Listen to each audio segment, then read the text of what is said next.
it's a matter which is sub judice before the court. So we don't normally comment on sub judice matters. So I'll only tell you what happened. In the petition that was filed by Girish ji, which was the first petition filed before the High Court, but it had been transferred to Mumbai for hearing. From Mumbai it's come back to Goa. In the meantime, there was another petition filed by another party on which notices had been issued for today, and it was listed today for final disposal. So now both petitions have been clubbed. In our petition, notices have been issued to all the respondents. Speaker was, counsel for the speaker, that is the Advocate General, was present. And now it is listed for final disposal on 10th. Before that, all parties have to complete their pleadings. Once the pleadings are complete by 9th, on 10th, the High Court will hear everything.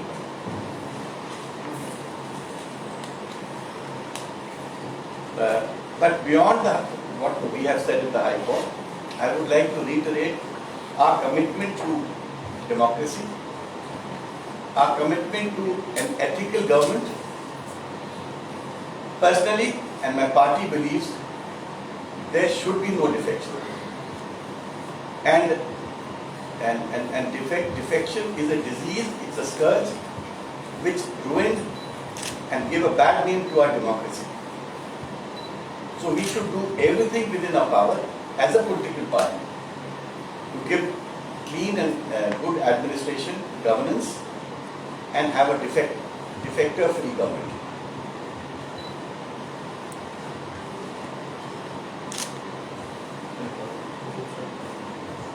Anything else you want to ask?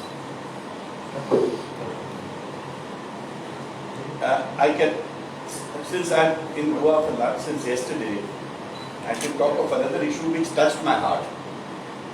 First of all, let me tell you that in Central India, when it comes to whether it's the Christians or the Jains or the Muslims, all minorities, and any weaker section, whether it's tribals or whether it is scheduled caste, scheduled tribe, I am one of the first councils who stands up for them. You can ask anybody, that's not an issue. When I came there yesterday, I found that the church was very incensed about some construction activity which took place in an archaeological protected area. I believe the church has taken the matter to Supreme Court, that's what I was told. If that is correct, we as lawyers would assist the church if they require in Supreme Court.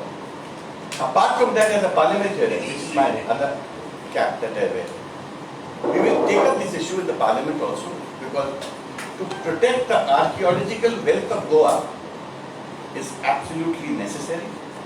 Rules and regulations have to be respected and complied with, and we will, as a party, stand by the rules and the regulations and will never support violators.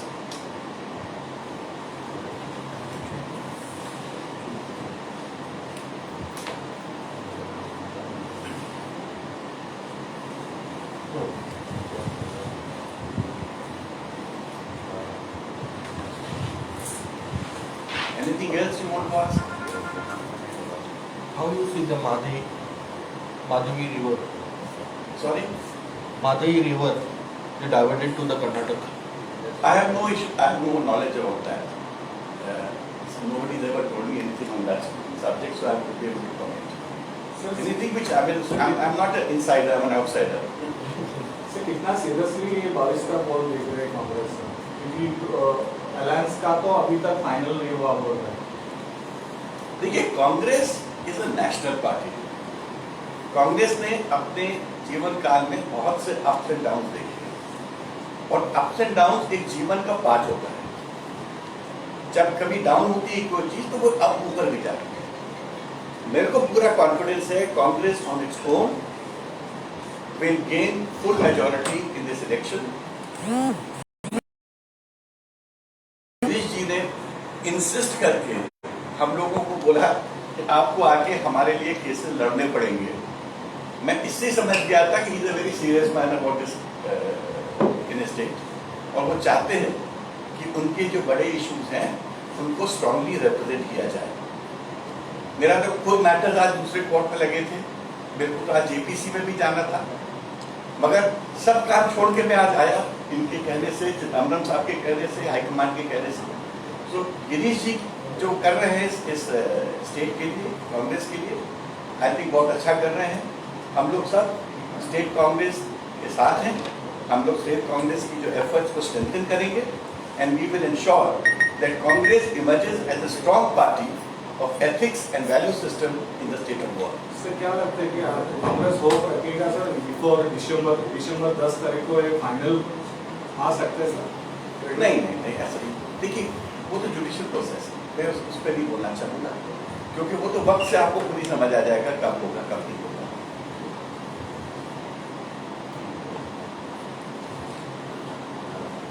Alliance का क्या चल रहा है? देखिए alliances की बात मेरे level की नहीं है। मैं I am a lawyer and I am a parliamentarian. Alliances तो हाईकमान और गिरीश जी डिसाइड करते हैं। वक्त I think at the right time जो अलायंसेस होंगे या नहीं होंगे उसकी जानकारी ये लोग आपको देंगे। सर जस्ट हिंदी में और थोड़ा ब्रीफ कर दीजिए अबाउट टुडेज केस। आज state Goa state Congress committee के रिक्वेस्ट पे हम लोग आए।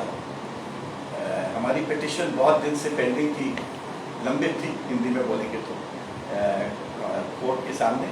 पहले बम्बई में हियरिंग होनी थी, फिर बम्बई में हियरिंग किसी कारणवश नहीं हो पाई तो उस मुकदमे को गोवा भेज दिया गया और आज पहली पेशी थी जिसमें हम लोगों को एडमिशन पे बहस करनी थी, क्योंकि एक आइडेंटिकल पिटिशन ऑलरेडी सितंबर में एडमिट हो चुकी थी और वो भी आज लगी थी डिस्पोजल के लिए।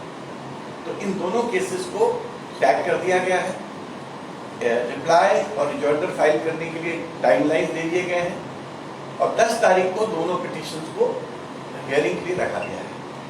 अब हम लोग का प्रयास होगा कि हम लोग संक्षेप में कोर्ट को बिना बर्डन किए अपनी बात जल्दी से रखें, रिटन आर्गुमेंट्स भी दे देंगे, कोर्ट सबको सुनेगी और जो उचित कोर्ट समझेगी वो निर्णय देगी।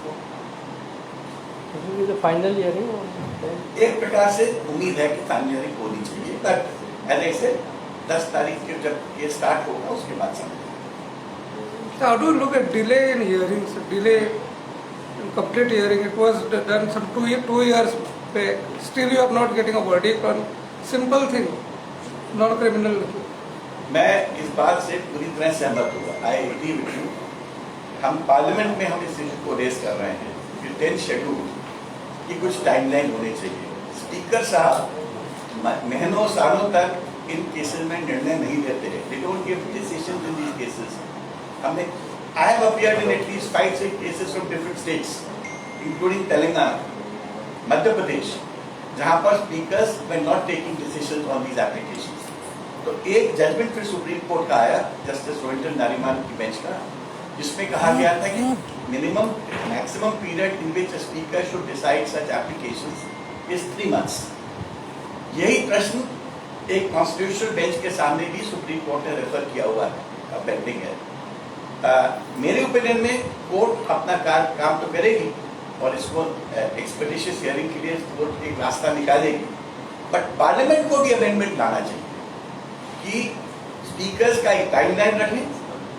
और मैं भी ये समझता हूँ कि अभी रिसेंट सुप्रीम कोर्ट जजमेंट में बोला गया है कि जो क्वासाई जुडिशियल फंक्शन जो स्पीकर्स को कॉन्स्टिट्यूशन ने दिया है एज अ जज, स्पीकर इज लाइक अ जज इन दिस केसेस, एक एडजुडिकेशन में वो जज है।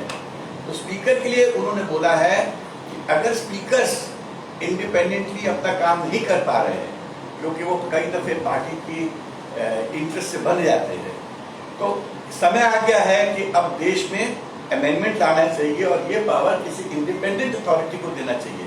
It doesn't matter which party, ये प्रॉब्लम क्रॉस पार्टी है।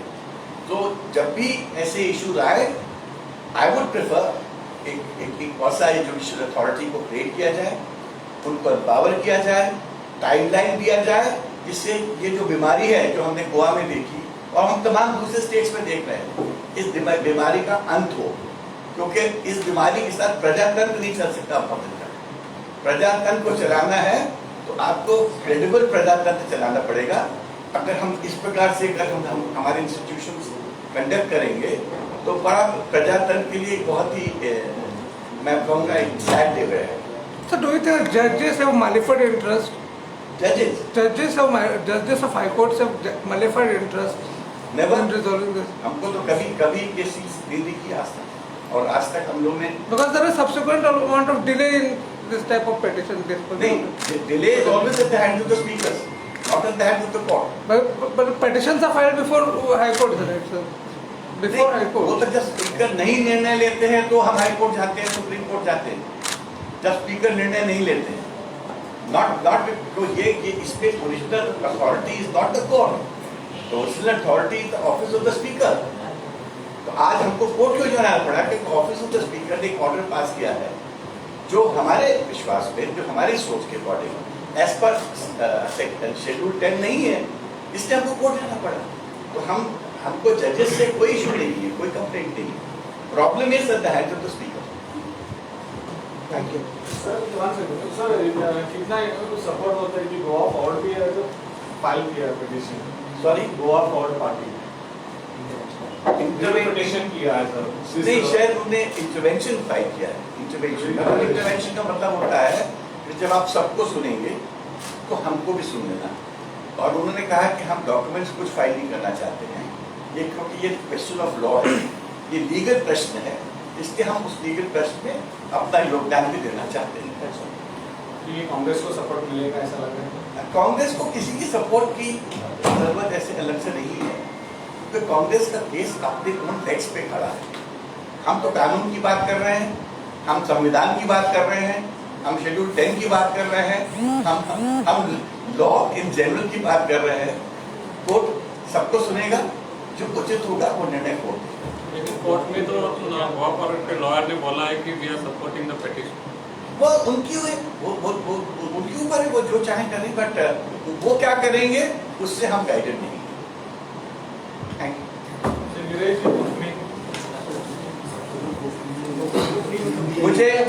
मुझे एक बात की उम्मीद है कि इस चुनाव में कोई यहाँ की जो जनता है अपनी वोट्स डिवाइड नहीं करेगी, समझदारी से कार्य करेगी अपना काम, और एक सक्षम क्लीन गवर्नमेंट को जो जिसका नेतृत्व कांग्रेस करती है उसको चांस देगी। Thank you. Thank you.